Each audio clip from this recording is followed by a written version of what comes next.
before we start the session, we'll begin with a very auspicious Vedic chanting by Krishna.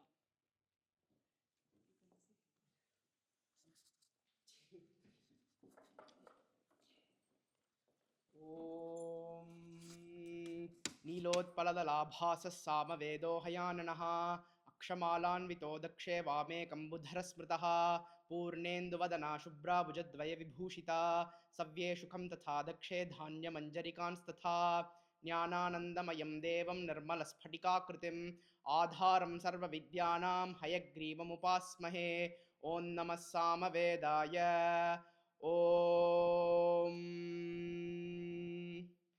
पावित्रन्ते वितातं ब्रह्माणस्पते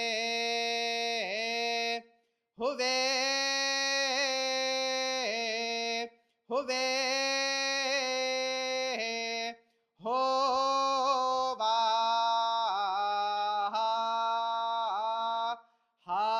हाय अतप्ततनोर्न तदामो अश्नुते हुवे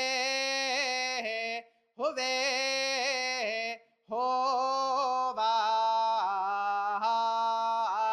हाय प्राभुर्गात्राणि पर्येषि विश्वताः हुवे हुवे होवाः हाय अतप्ततनोर्न तदामो अश्नुते हुवे हुवे होवाः हाय श्रुता सायुद्वाहन्तः सन्तदाशत हुवे हुवे होवाः हा औहोवा अर्को देवानां परमेवियो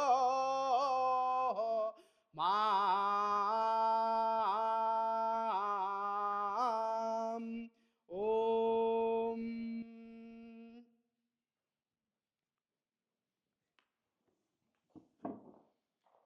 Thank you, Krishna. That was really beautiful and correctly set the tone for today's session. So, on behalf of Atman Yoga Consultancy, myself, Kirti Gokhale, would like to invite you all to this very special lecture. We can say it's a celebration of wisdom, well-being, and eternal values of Sanatan Dharma. As a part of AYC's ongoing commitment towards holistic healing and spreading Vedic knowledge, we are blessed to host an extraordinary teacher and Vedic master, Dr. Ranganji. So I would like to introduce him before we begin his session. A distinguished spiritual guru, Vedic scholar, and renowned Ramayana exponent, Dr. Ranganji has dedicated his life to sharing the timeless essence of the Vedas and Ramayana across the globe. He is the visionary founder of Webolim, Web of Life Makers, an institution for over 25 years nurtured inner peace and universal harmony through various workshops, camps, and lectures. Dr. Ranganji is not only a yoga mentor and educationist, but also a multilingual orator, insightful researcher, and an acclaimed author. His works, including the monumental Dhvani Deepika, a 10-volume exploration of Rigvedic mantras, and Valmiki Ramayana, an unparalleled work that has never been done before. He is the guiding force behind Shruti-Ram Gurukulam, a traditional Veda Pathashala. Krishnaji has learned under his guidance, and we have witnessed this beautiful chant today. Sita Lakshmi School, which blends modern education with dharmic values. Honored with titles such as Samanvayacharya and Ramayana Pravacha Virat, and most recently this year, the recipient of DLIT from S. Vyasa University, and Dharmatma Award from Sringeri Jagadguru Sanatana Dharma Vidya Samiti. Dr. Ranganji continues to illuminate minds and hearts across the globe. We are truly grateful for his presence with us today. Now I kindly request Gopalji to welcome Ranganji by giving the bouquet and the garland.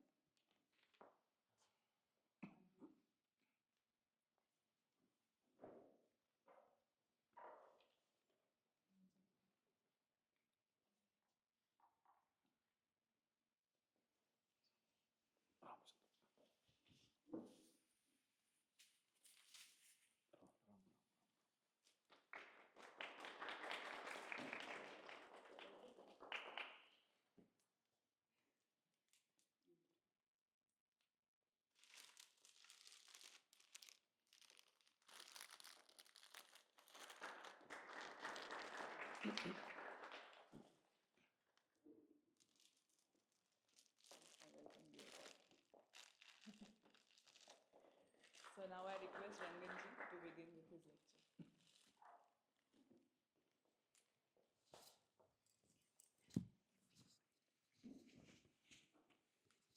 Thank you.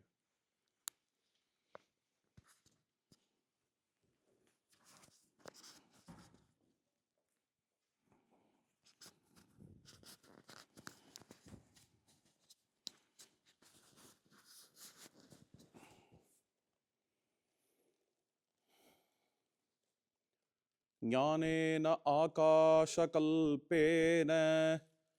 धर्मान्यो गगनोपमान् ज्ञेया भेदेन सम्बुद्धः तं वन्दे द्विपदाम्बरम्.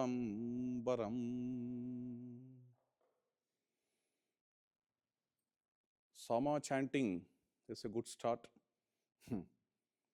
Mantra which he recited, I did not choose this mantra, I just requested him to chant. He recited a mantra which can fit for our topic. Pavitram te vitatam brahmanaspate prabhur gatrani paryeshi vishwataha atatta tanuhu natadamaha asnute shrutasa idvahantas tatsamasata.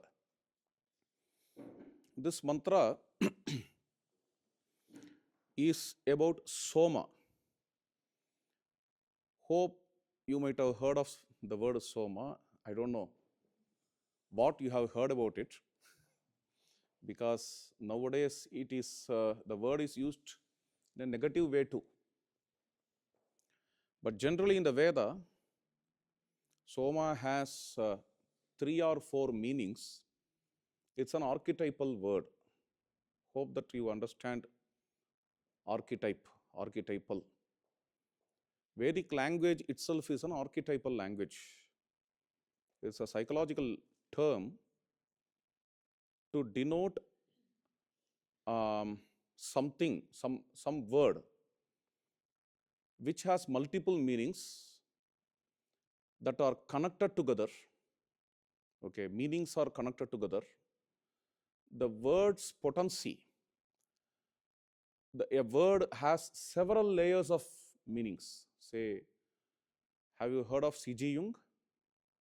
Sigmund Freud, his disciple C.G. Jung, he is describing archetype. While he is describing archetype, he gives an example as mother, the word mother. Mother has several meanings. Mother archetype, he calls it as mother archetype. Mother may mean a land, motherland, and a mother can mean language, mother tongue.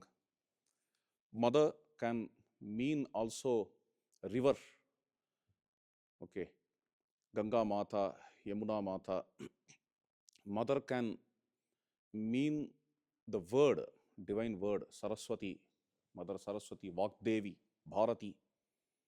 Mother also can mean a field, agricultural field, furrow, Sita Mata.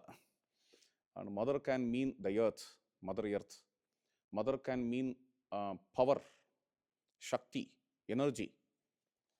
Okay.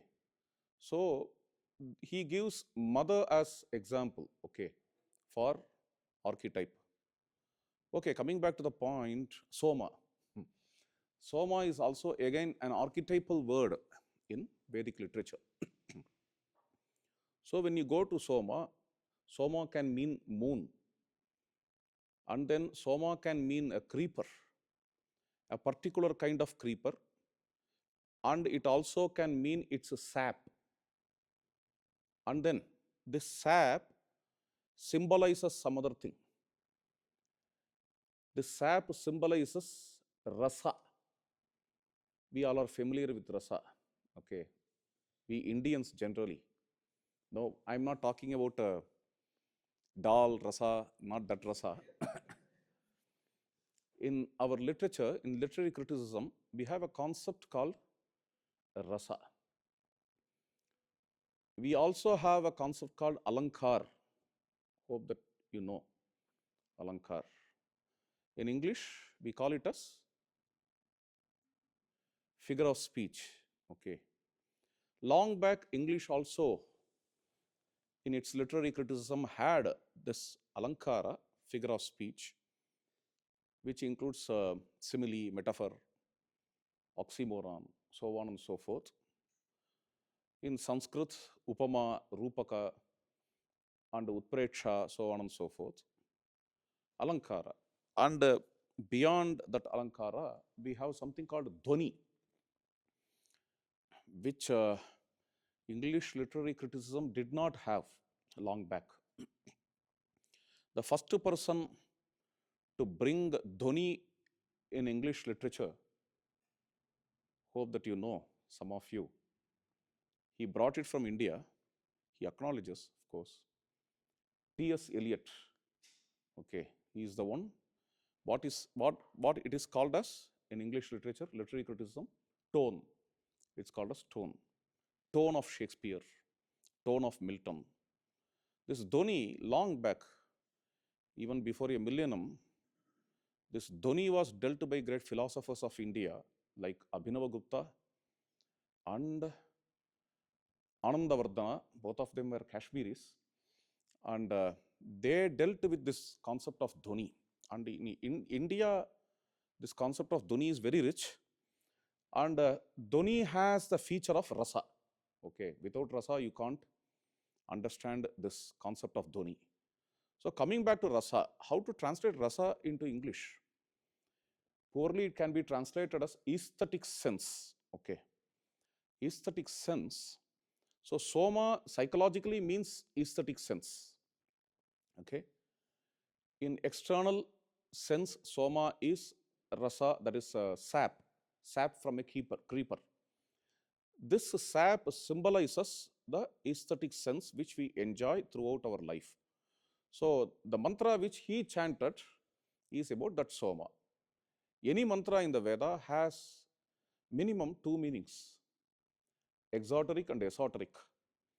This gross and external meaning is about the sap. Internally, it means rasa, that is rasa which is experienced within.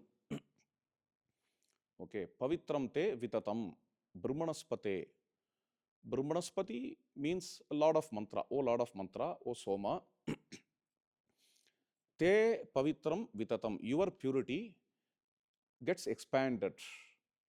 Okay, when we experience rasa, we feel that expansion. Okay, when we enjoy that rasa, we are not now narrowed, we are not stressed, we are not. Hope you are all yoga students. Am I right? Is it like that? No. Okay, fine. Okay, fine. Coming back to the point, yes. When I can't give that example. In final posture of any asana, or probably after a natural experience of breathlessness after Kapalabhati, okay, you experience that expansion with rasa. This is the pavitram te vitatam brahmanaspate. Prabhur ghatrani pariyash. This aesthetic sense doesn't alone stop with some part of the body, it flows throughout the body. It gives a good impact in the whole of the body. Gatrani Paryeshi Vishwataha. And next, a very important point. One doesn't enjoy this aesthetic sense, this rasa, without getting toiled. Atapta tanuhu na tadamaha asnute. Without getting toiled, one doesn't experience this rasa. A very important statement. Sritasaha id vahantaha tat samasata. Those who get toiled, those who get scorched, those who get cooked, Sritasaha, okay, those who have that maturity, we can say. Shritasaha literally means getting cooked. Those who get that maturity through some pain in life, they alone enjoy this rasa.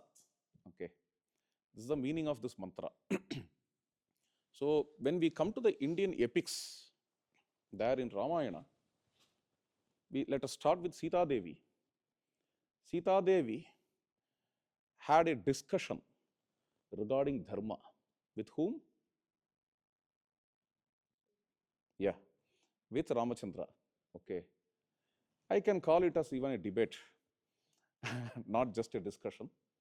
Both of them are debating regarding some concepts in Aranyakanda, the third book of Ramayana. There, Sita brings some wonderful dimensions of dharma. In that, we see a statement, na sukhat labhyate sukham. Okay. Joy cannot come out of joy. Okay. Joy cannot be extracted out of joy. Na sukhat labhyate sukham. In the Gita, which is part and parcel of Mahabharata, see, today's topic is Indian epics, right? So I should bring Gita to the epic. Yattad agre vishamiva pariname amrutopamam. Krishna is talking about sattva guna.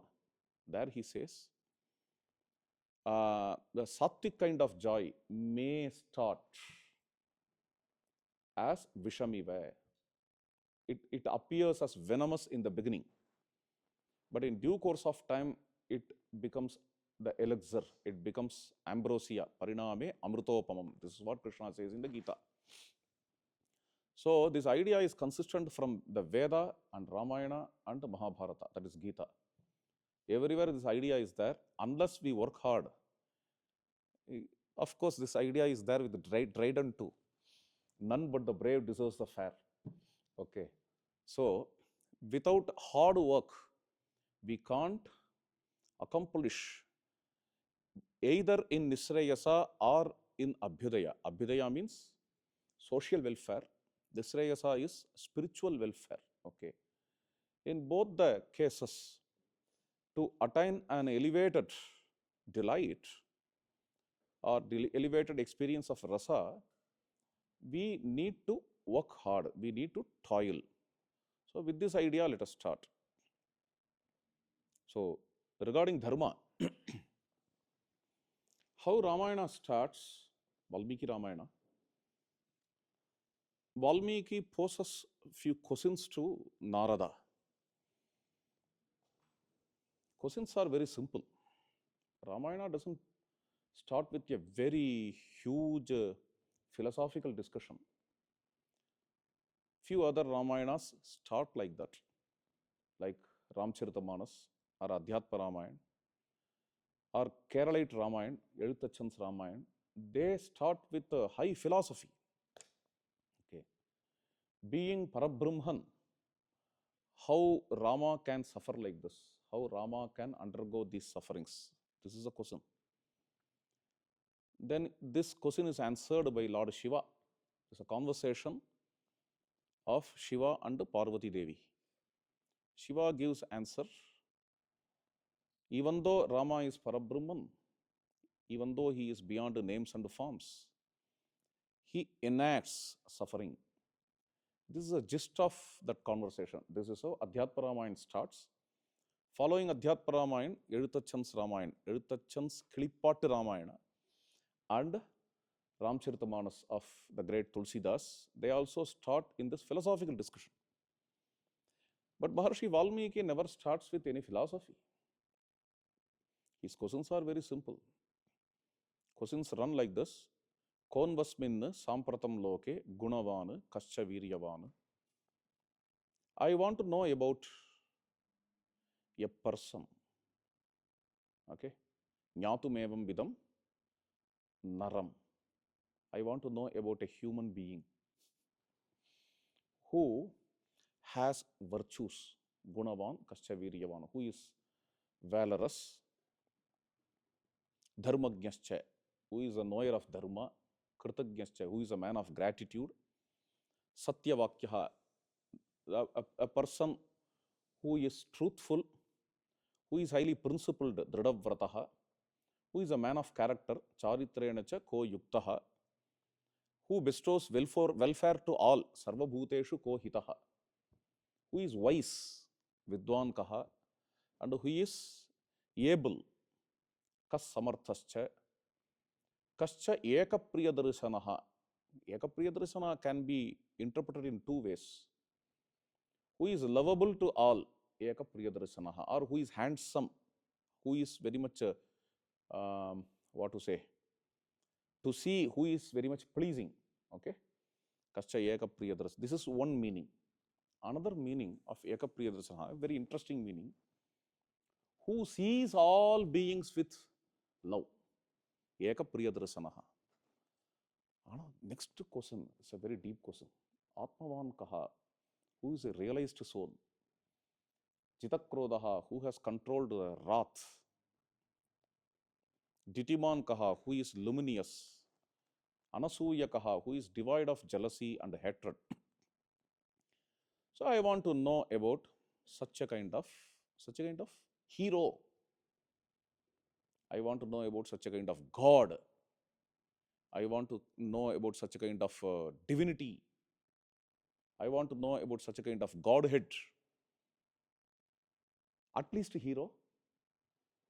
I want to know about such a kind of Lord. I want to know about such a kind of gentleman. At least gentleman, at least a hero. Valmiki just submits the questions this way.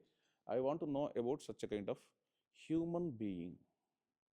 At least in several other places, Valmiki calls Rama as Narottama, the best among humans. Nara Vrishaba, bull among humans. Nara Vyagra, Sion among humans. Even those words are not placed here in the beginning of the epic. Just says, I want to know about a human being who has all these qualities. This is very interesting. Okay. Then Narada says, the qualities which you are talking now, all these qualities are found in Rama. This is a hero's introduction in Valmiki's Ramayana. Okay. Any Kavya, I don't know how to translate Kavya into English, can be poorly translated as epic. Any Kavya, in its beginning itself, should show the content of that Kavya, theme of that Kavya. And by explaining, by presenting this, Maharshi Valmiki shows human values are the content of this Kavya. This Kavya has come to present human values. Rama represents humanity. Ramayana represents human values. Okay, this is how the epic starts. And in the very beginning, Maharshi Valmiki introduces its hero. Let us come to the next epic. What is the next epic? Mahabharata. Since we have a closed circle, I'm just asking questions. Okay. You are also good listeners, therefore I'm asking. Coming back to the point, Mahabharata. Mahabharata is an epic of heroes, multiple heroes. The epic has various heroes. Even from the villain sides, we have heroes. Even in Duryodhana's side, in Duryodhana's party, you have great heroes. Bhishma is a matchless hero. He is in villain side. And he is called as Bhishma Acharya. Even though he is a Kshatriya, he is called as an Acharya. Bhishma Acharya. Then Dronacharya. Dronacharya is another hero in the epic.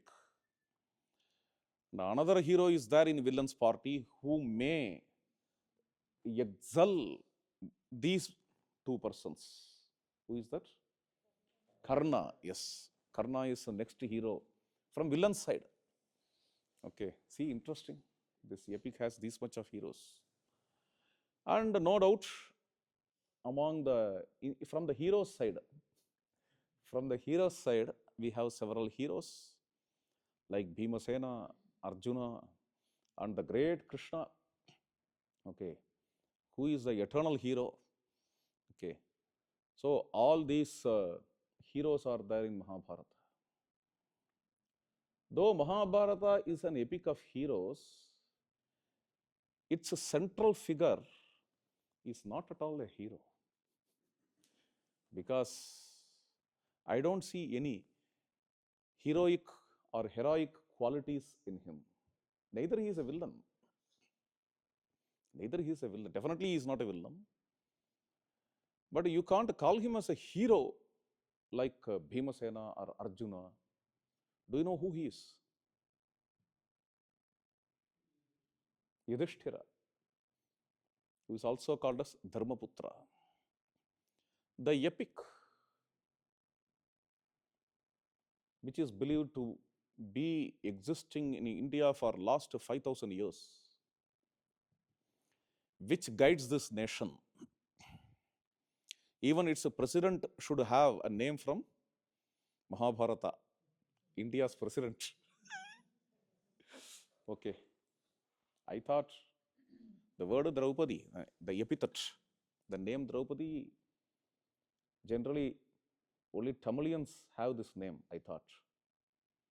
But when I came to know there is a woman from Orissa whose name is Draupadi, I got, I wanted to know about it.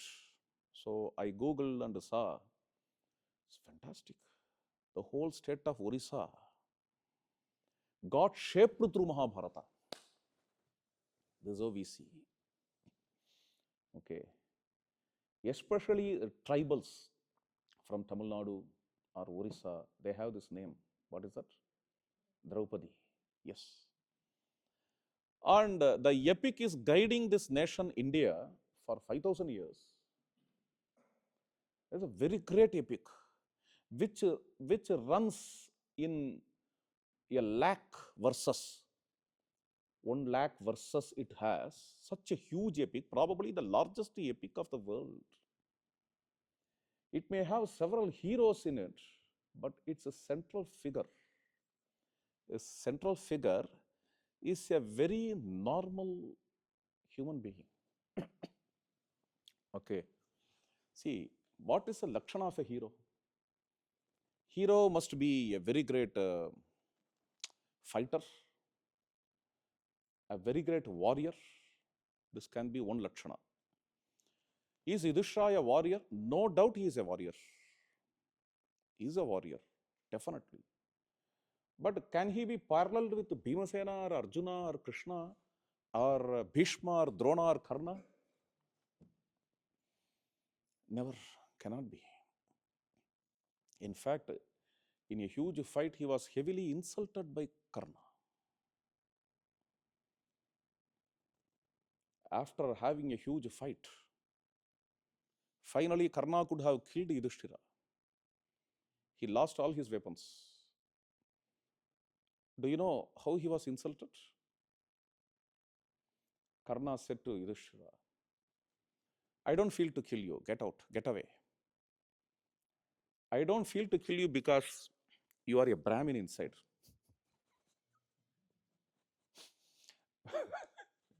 With this, Yudhishthira returns. And he became very angry. Someone called him away. He felt insulted in war, in battlefield. Okay. He started to scold Arjuna. He said to Arjuna, my dear Arjuna, where did you went? Where did you go? Well, I was fighting with Karna. You are supposed to be there as my security. You left me and went far away. Arjuna was blushing. In fact, Yudhishthira is scolding Krishna too there. It's a very nice conversation. You took my Arjuna somewhere else. This is how the conversation runs in Mahabharata. Very nice chapters of Mahabharata. Anyhow, even though he is a very good warrior, he cannot be paralleled with these great heroes like Karna or Arjuna. This is point number one. And point number two, what is heroes? Another Lakshana, either war or love. Is he a good lover? Yeah, definitely he must have taken care of Draupadi very well. All those things are different. But like Krishna playing flute, all those things, you can't see that those kinds of traits in Yudhishthira. The dimension of love doesn't come to your mind when you are hearing about Yudhishthira. Okay. Yudhishthira may not have very great fascinating qualities which you expect a hero must have. At least Rama has those things. Rama is a good lover. He is well known for his love, and he is also a great warrior, matchless warrior of his times. Okay. At least to have Rama as hero, okay, in the epic Ramayana, that is fine. But when you come to Mahabharata, this Yudhishthira, neither he is a very great lover or a great warrior. Such a kind of person who doesn't have these two so-called hero lakshanas is made to be the center of the epic.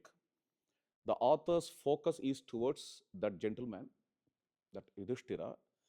Anyhow, even though it has lot of heroes like Bhimasena or Arjuna or Bhishmacharya or Dronacharya, in essence, the story is of him. Whom? Yudhishthira. It is his story in which all of them are partaking.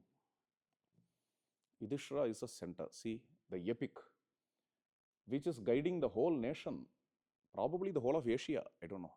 Its impacts, I'm not telling it's guiding, its impacts can be found in Thailand, its impact can be found in Indonesia, epic's impact can be found in several other nations also, apart from India. And such a huge epic has its central figure as such a simple person, Yudhishthira. In spite of having all the great heroes around him, Vyasa's focus, Vyasa takes this Yudhishthira to be the central figure of his epic. That's very, the great incarnation himself is there. Okay, the divine incarnation, Lord Krishna, is there in the epic. But even he is not the central figure of Mahabharata. Even though his part is, his role is very important there. Okay, he is also a part of Yudhishthira's life. The whole epic runs to show Yudhishthira's life. That is how it is. What is great about that Yudhishthira? It's a very fundamental question. Simple answer. Dharma. Dharma. Okay. Dharma is great about his life. That is why in the last verse of Mahabharata, Vyasa says to his son's name is Shukha. Vyasa says to his son, the essence of this epic is this verse. Na jatu kamat, na bhayat, na lobhat, dharmam tyajet, jivitasyapi hetoho. Don't give up dharma at any cost. When for your kama, desire, lobhat, for your greed, na jatu kamat, na bhayat, either due to fear, you should not give up dharma. This is the essence of all of Mahabharata, he says. That's the greatness of Yudhishthira. Of course, I'm not telling that he's totally free of flaws or errors, but predominantly his life is filled with dharma. That makes the universal Lord, Krishna, to be in his parivar. Dwarakatsa Rana Pandava Ghari. Jnaneshwar Maharaj says, Dwarakadhish, the great Lord of Dwaraka, the great Lord of universe, is always in the house of Pandavas. Yam manyase matuleyam priyam vitram suhurtamam akaro sachivam dutam sauhridat atha sarathim. Bhishma says to Yudhishthira, see, my dear Yudhishthira, one whom you consider as your cousin, Matuleyam, Priyam Mitram, lovable to you, Suhurtamam, your well-wisher, whom you consider as your friend. Not only that, Akaro Sachivam, who is working to you as a Sachiva. Sachiva means secretary, assistant. And then Dutam, messenger. Sauhridat atha sarathim, and also your charioteer. That Krishna is none other than the universal Lord. What the epic wants to convey, what the epic wants to show, even the universal Lord gets attracted towards a dharma of Yudhishthira. For what reason Krishna is there with Yudhishthira always? This is a very important question.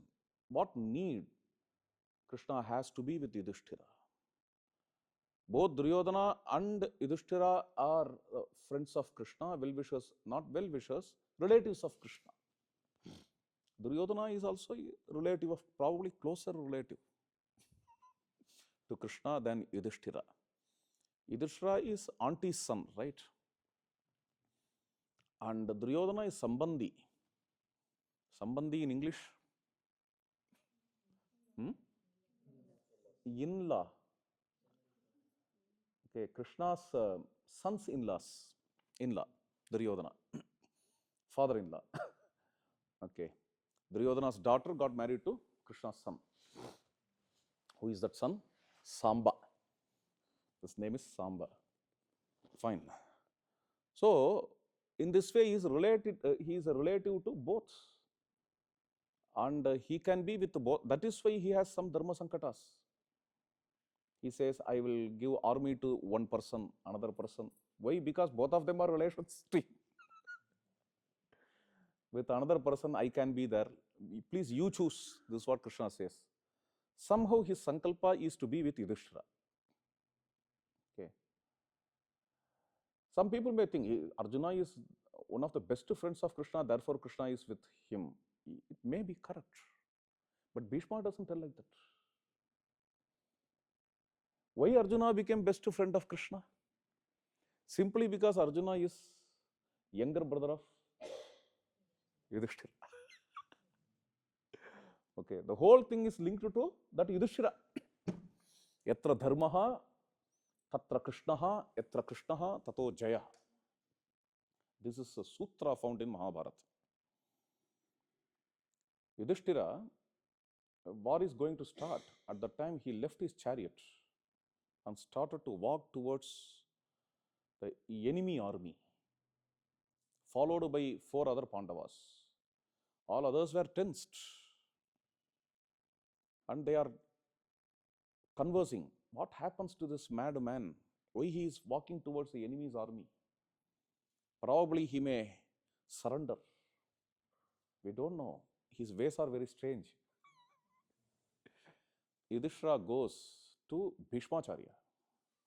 He falls at the feet of Bhishmacharya.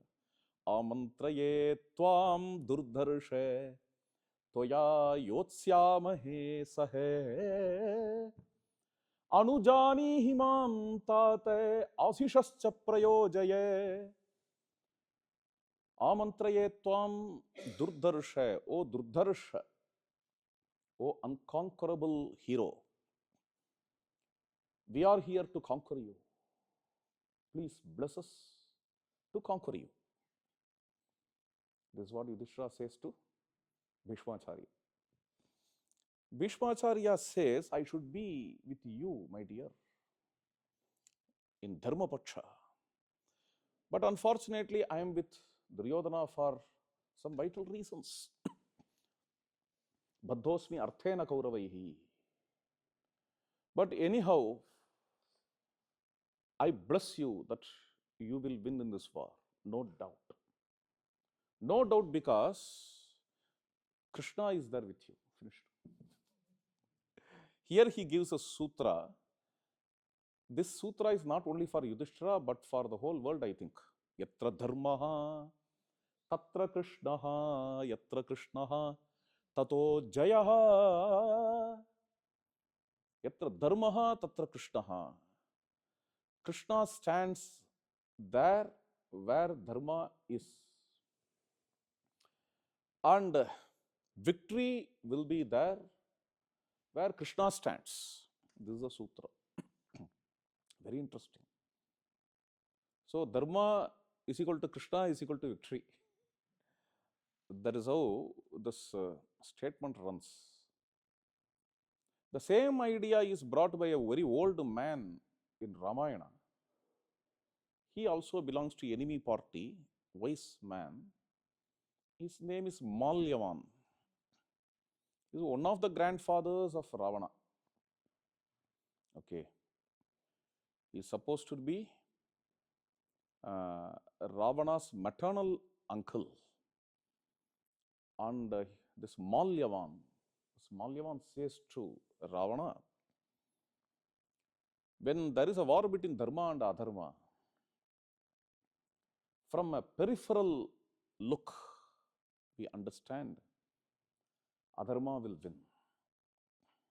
Okay. But when we go deeper into the nature, those who have a deeper insight regarding nature, they thoroughly understand that Dharma wins. Dharmo rakshati rakshitaha. This is a message given by India to the whole world. Dharma wins. When we see deeper, yes, how interesting it is. Fittest survives. You hear about it. And this statement is misused. Please understand. Survival of the fittest. Okay. In some business, if someone is in rat race, when he tramples the other, when he dominates the other, if you ask why, he will say, survival of the fittest. This is business. This is business ethics. And there he quotes survival of the fittest. If you make an inquiry, if you really search for the meaning of survival of the fittest, if you really search for the meaning, if you really search survival of the fittest, okay, both the ways.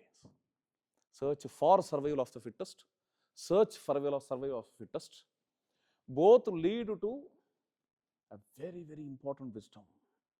See, this expression, survival of the fittest, is not used in the beginning by these business guys. Who used this first? To my knowledge, Darwin. Okay. I don't know, since I'm sitting here, all these guys are coming in my mind. Charles Darwin. Charles Darwin used this word. It is his theory. It is his discovery. Okay. In what way he used this word? Why he used this word? Yes, evolution. regarding evolution, he used this word. What does he mean through the word fittest? Fit, fitting. It's very interesting. He doesn't tell might is right. He doesn't tell survival of the mightiest. He doesn't tell survival of the strongest. Generally, I tell, if the strongest species has to exist up to our time, only tigers can exist. But day by day, tigers are disappearing. And you know what is growing? Cockroaches. You may invent so many missions to destroy cockroaches, but still they are existing. Bag on bite and all. With a number of bag on bites, cockroaches are not getting destroyed. Therefore, my granny used to tell, don't bring bag on bite and all, pa. Just consider cockroach as Mahalakshmi. Okay, cockroach phobia, we are afraid of cockroach. On seeing cockroach, we get, what to say, disgusted. Therefore, cockroaches have to be killed. Don't develop agitation in your mind. You remove agitation from your mind. Okay. To remove that, you need not purchase bag on bite and all. Just consider it as Mahalakshmi. Finished. Simple. Cockroach phobia. Okay. Coming back to the point. See, cockroach may not be very strong, but cockroach fits. Darwin talks only about fittest survives. Here, fitting means, very important, fitting means adaptability. Yes. Okay, adaptability has something to do with Dharma. That's very interesting. Okay, strong, strength, might, please leave all those things. Okay. Adaptability. Normally, in English, they call justice, you may be familiar with this word, poetic justice. Something called poetic justice. If somewhere someone gets justice, they say, no, it's a kind of poetic justice. Poetic justice means only in novels and films, finally, righteous win. This idea, poetic justice. But normally, Indian philosophers don't think like that. What they feel is, Dharma rakshati rakshitaha.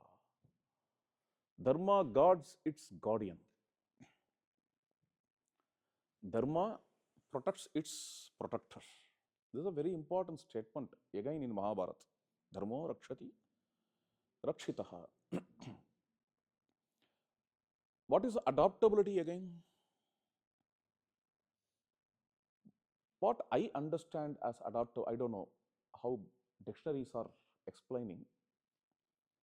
I did not refer because I did not plan today to talk about adaptability at all. Otherwise, I could have seen that and come. In my understanding, adaptability, without giving up one's own core nature, taking some external thing and taking that external thing to contribute to one's own core nature. This is adaptability. This has something to do with the Dharma. It also has something to do with yoga. The third sutra of Patanjali, Tada Drashtu Swarupe Avasthanam. Getting established in one's own core nature. He talks about it. For that, we use several tools in yoga like pranayama, dharana, dhyana, asana. All these tools, Patanjali says, all these tools are used only to get established in one's own core nature. This is what he says. What is core nature? When you go to Sanskrit dictionary, to see the word dharma, nowadays you can see the word dharma in English dictionary also. That is adaptability. Okay. English can get words from all languages, even from Tamil. Catamaran. Katamaram. Katamaram has become catamaran. Okay. And Jaggernaut is from Jagannath of Orissa. When they came to India, they took several words from Indian languages. And here you see, this from Sanskrit there are several words. The word dharma, they did not try to, what to say, translate it as, they just used. Now you can see that word in all English dictionaries, word dharma. Why I am talking about this? When you go to Sanskrit dictionary, when you see the meaning of that word dharma, it's a very interesting. It also has a meaning nature, swabhava, swarupa. So our seers have understood this dharma as one's own core nature. Please understand. Dharma as core nature. Any psychology student here? No. I was just mentioning Sigmund Freud. Okay, good. Sigmund Freud. Freud talks about three principles. What are they? Have you heard of this word id, id? I hope you are studying Indian psychology. Yes, I know her syllabus. She is our school student only. Yeah. In Freudian psychology, there are three terms: id, ego, and superego. Have you heard of these three?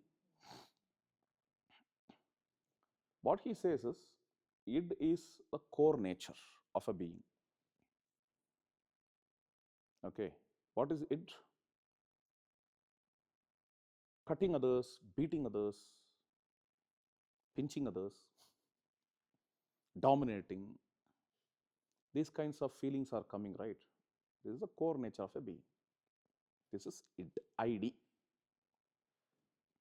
This is id. See, when it's logical. If we are sitting in a room, when there is a power cut, I should not give this example here because here I think there will be no power cut. Okay. Then what kind of example I can give? Yeah, you hope you all know power cut. Okay. So if there is a power cut, children, just imagine we all are children sitting here. In that power cut, one child will beat another child. Child may beat. Okay. Children shout in power cut because they can be free. They are not watched. They are very happy. See, we will be happy when we are in our nature. Okay. So here the real nature we can understand.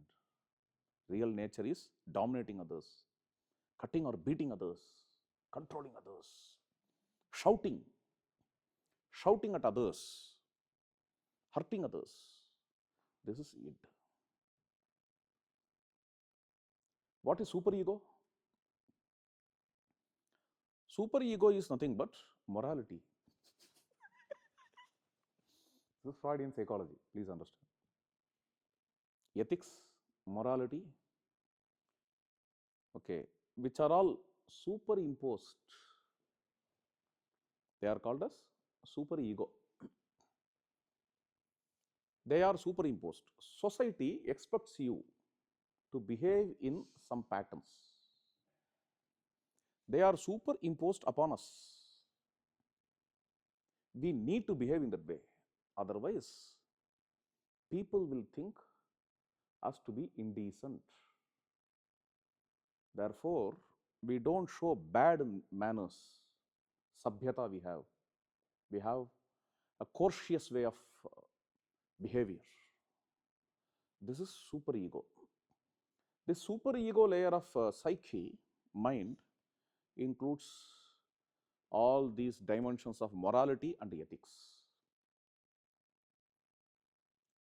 In between super ego and id, there is ego. Ego is this I thought, which manages the id and super ego. It manages ego and, id and super ego, which handles.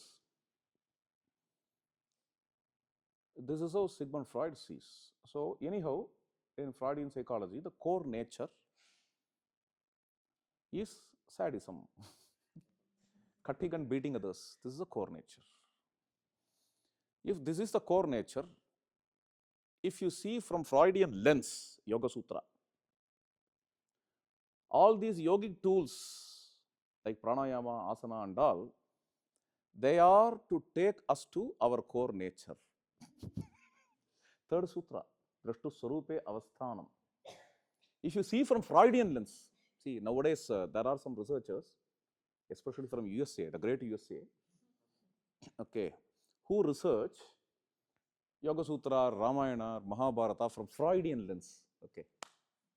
So you take this third sutra of Patanjali. Yoga, yogic tools are there to take you to core nature. Then you can interpret. They are taking you to sadism, cutting and beating others. That is how it will come. Outcome will be this. If you see Patanjali from Freudian lens. Okay. Coming back, Freud. Our seers, our philosophers, who are they? Who are they? All philosophers. Okay. Orthodox and heterodox philosophers. Astika and Nastika philosophers. Astika philosophers like Shankara, Ramanuja, or Madhva, or Kapila, or Patanjali. Nastika philosophers like Mahavira, or Nagarjuna, or Dignaga, or Buddha. To all of them, one thing is common. What is that? Core nature is purity. Okay. They don't see core nature as sadism or impurity. To them, core nature of a being is purity. Okay. What is correct? Okay. Let me come to that topic little later.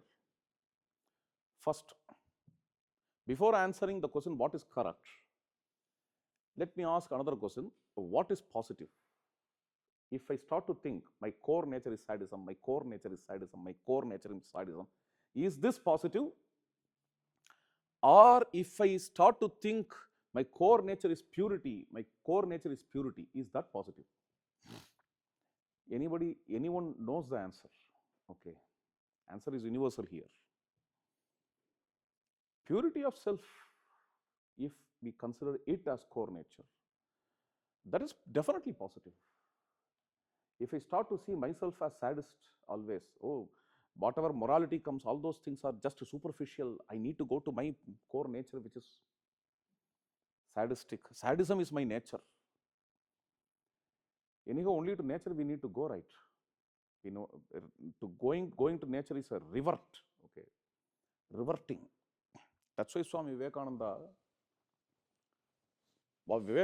brought, what message he brought to the West? Very important message. From all philosophers of India, he brought this message. It is a sin to call the self as sinner. Okay. In his Chicago address, he says this.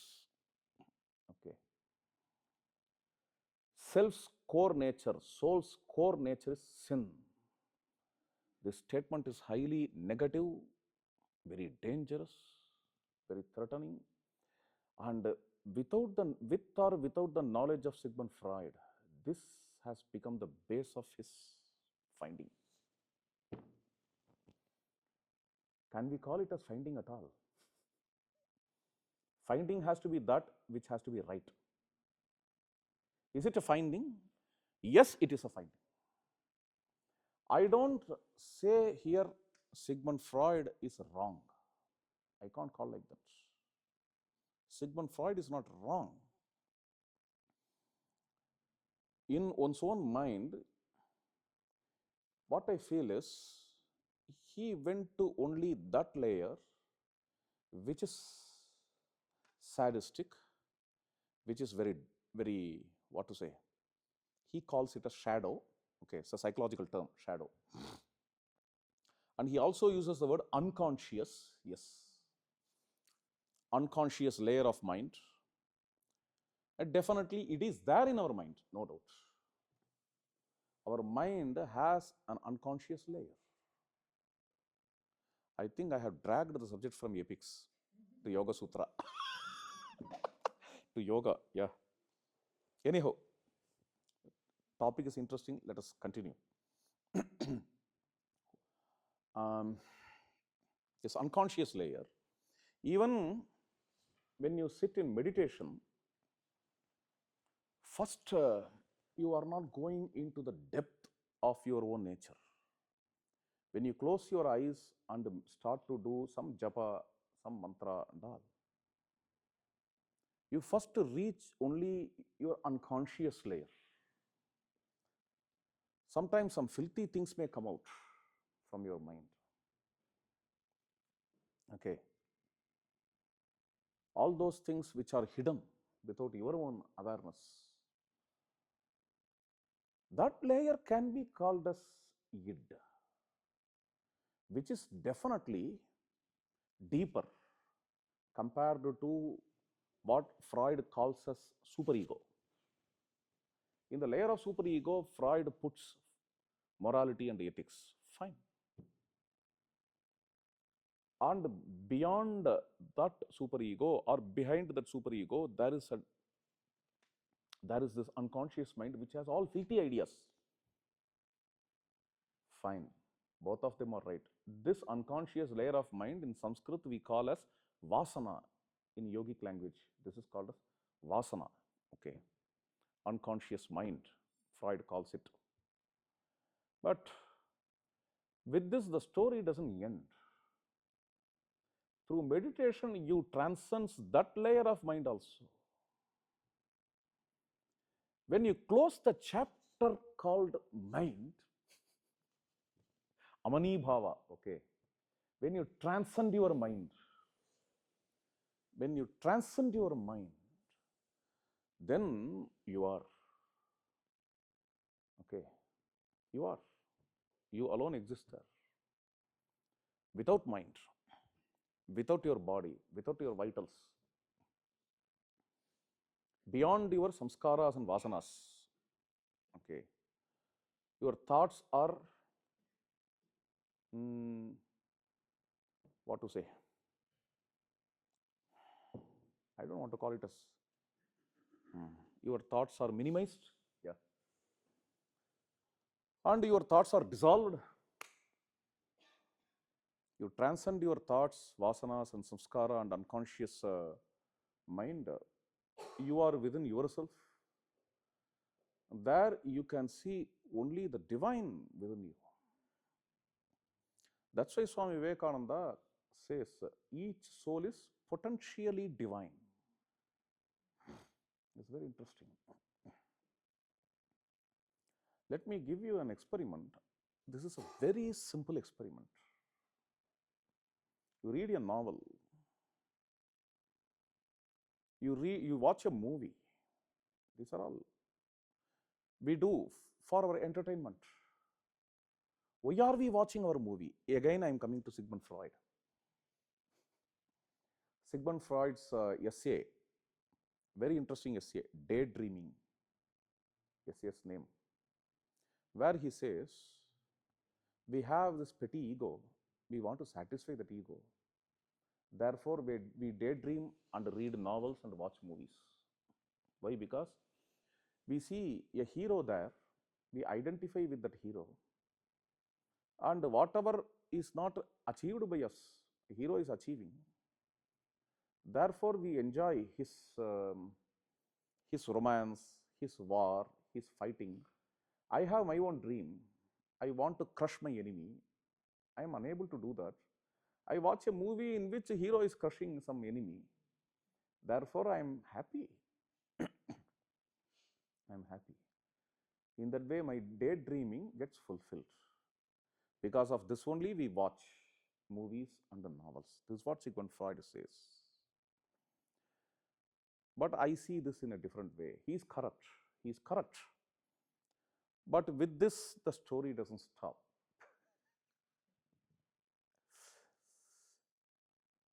Point number one, we all expect that hero to win at the end. If hero wins, then it is called as happy ending. If that hero loses, then it is called as tragedy. Okay, why? Question number one. Question number two, from the beginning of that movie, a director or producer doesn't come and introduces the hero. Director doesn't tell, this is hero. See, this guy is villain. We understand by ourselves. In any movie, we understand who is hero or who is villain. And in any uncomplicated movie, okay, if deliberately if someone makes a movie, a complicated movie, planning that audience should not understand who is hero, that's different. I'm talking about generally simple movies. If we watch those movies, we understand who is the hero of that movie. We also understand who is the villain of that movie. And our understanding is universal. This is another interesting point. Some movie you showed to the people of England, the same movie show to the people of India, same movie you show to the people of Arabia, everywhere mostly understanding is same. Some guy is understood as hero, some other guy is understood as villain. How? This is because the one who is taken to be hero, or nowadays they are using another word, protagonist, right? Protagonist. His minimum qualification should be, okay, he should not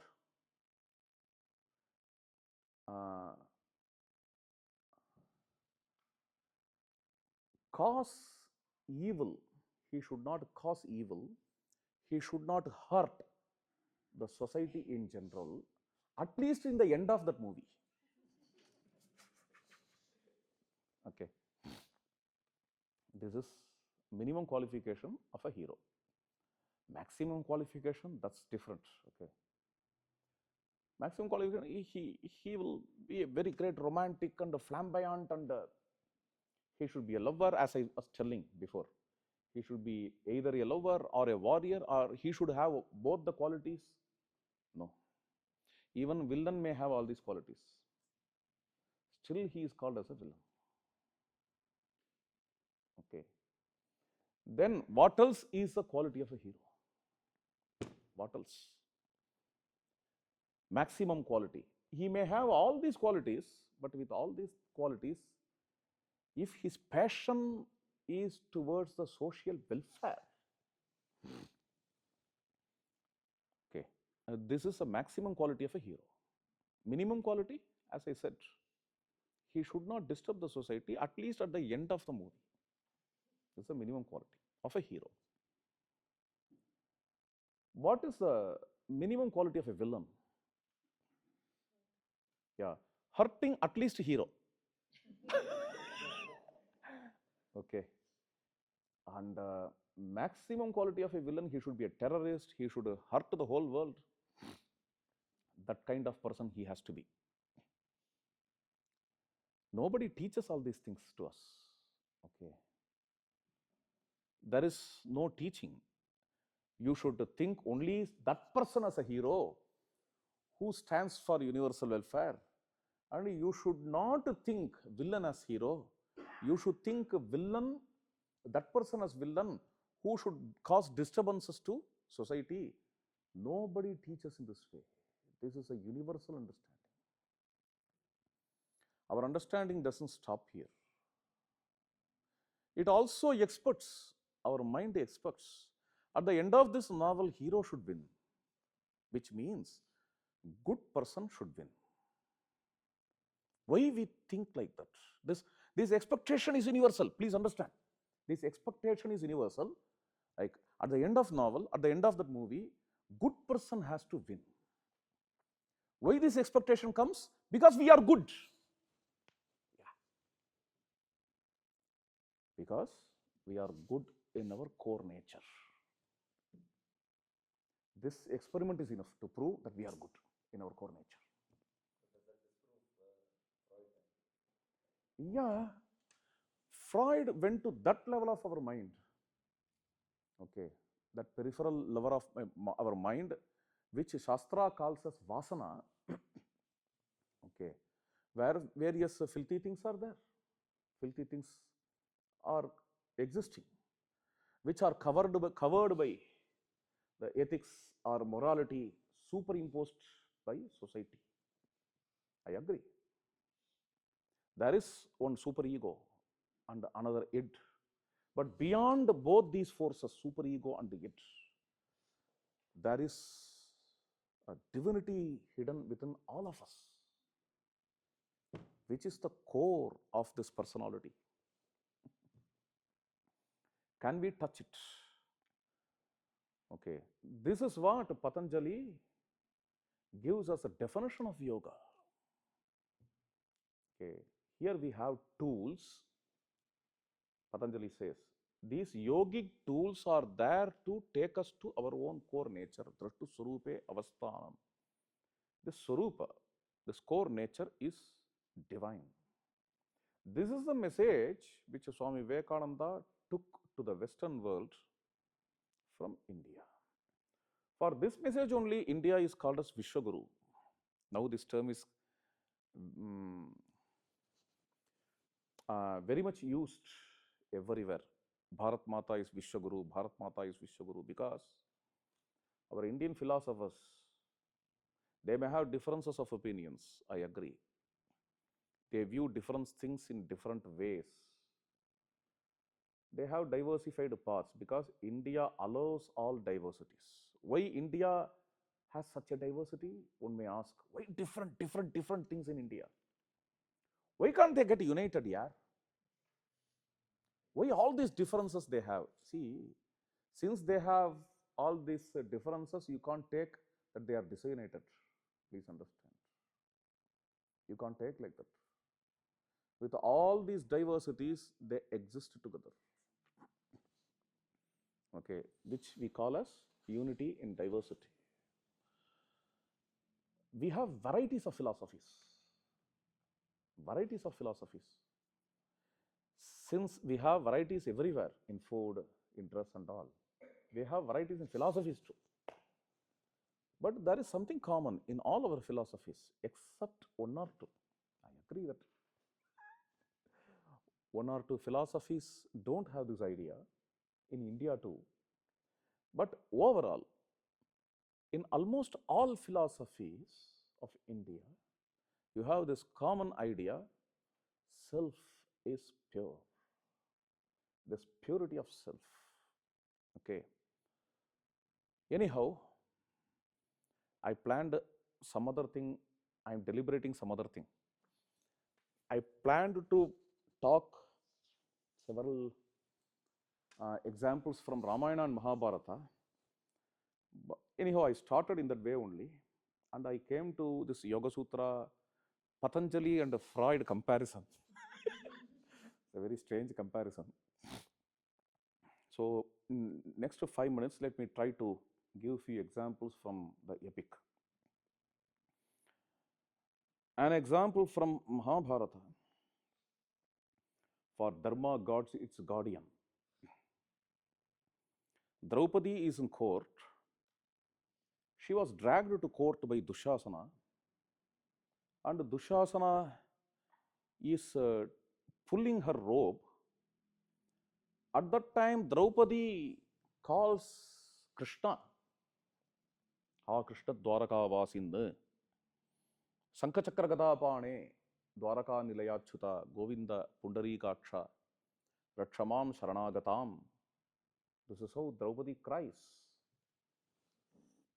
At that time, countless robes are coming from some vacuum. All are surprised. There, Vyasa says very important statement. When Draupadi is crying and calling Lord Krishna, her dharma guarded her. This statement comes there. This is one of the best examples of dharmo rakshati rakshitaha. The same way, in Ramayana, when Rama plans to go to forest, Mother Kausalya cries. Rama convinces her and he is about to start. At that time, Kausalya says, Yampalayasi dharmam tvam dhrutyacha niyamenacha savai raghava shardula dharmastham abhirakshatu. O Rama, may dharma protect you when you go to forest. This is what Kausalya says.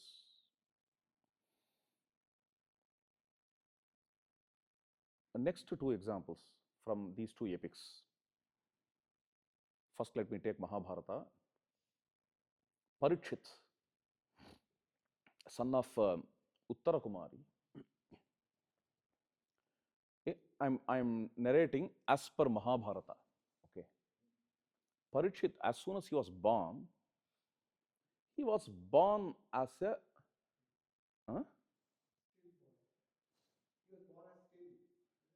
still,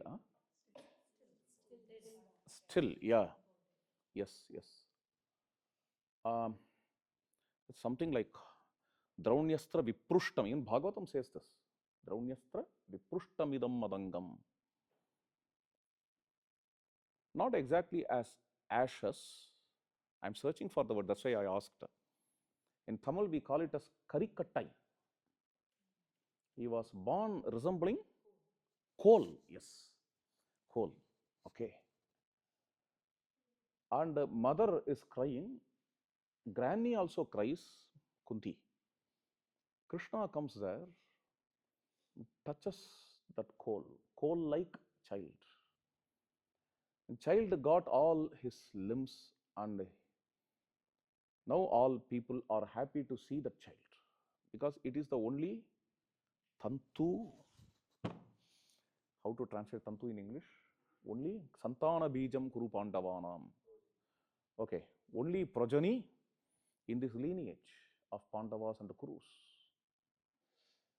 When Krishna is touching the child, what he says is, if Dharma guards its guardian,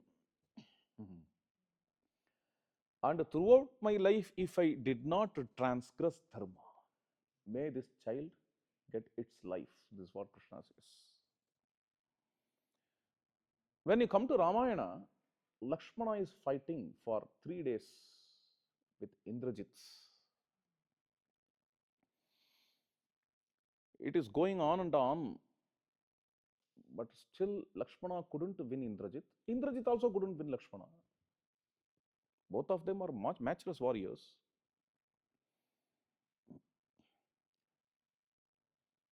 Here my father, Sri Anna, Sri Krishna Premi Swamigal, he interprets in this way. Before this war,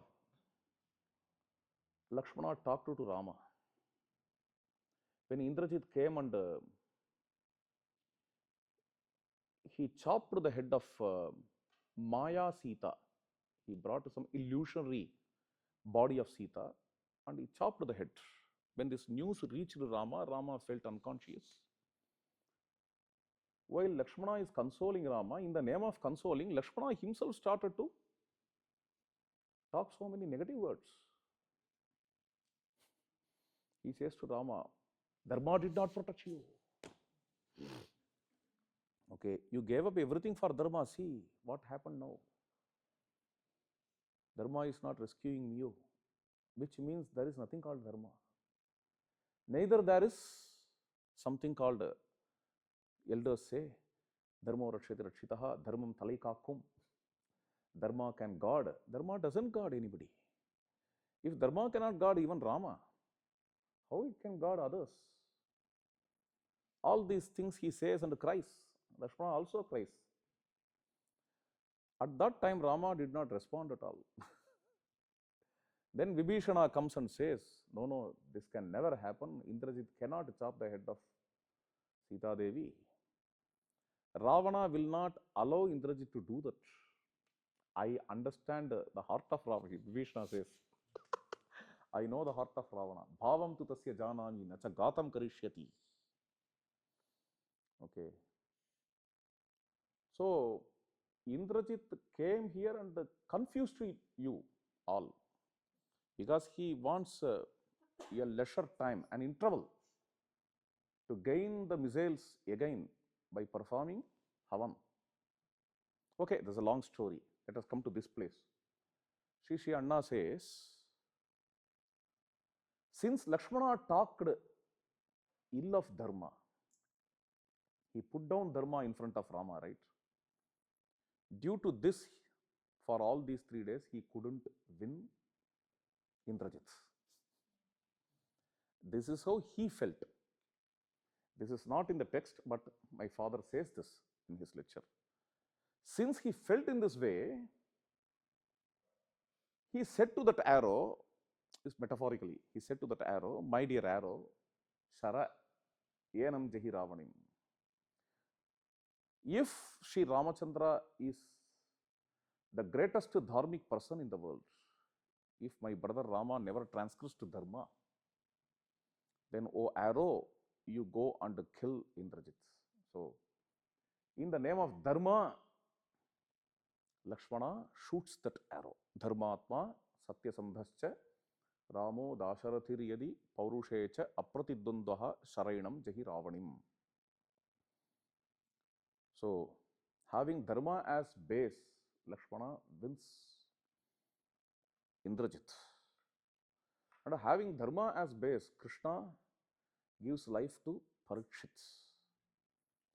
These kinds of episodes we see in both the epics, and of course a lot to talk regarding this. So now let us conclude here with this. There are several events, several episodes which show how Dharma wins in both the epics. Okay. And so that we also can stand with Dharma, we also can practice Dharma, by which our life also become happy. Dharma is not just some ethics imposed upon us, but Dharma is the core nature of all of us. We should understand in that way.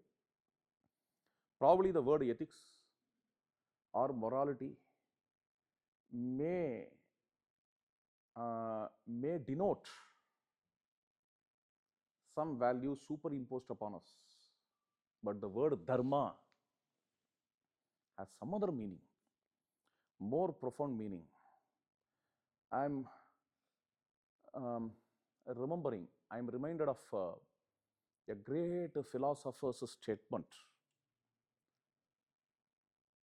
To be virtuous is different from to become virtuous. Okay. So, Dharma is to be virtuous, to be in our core nature.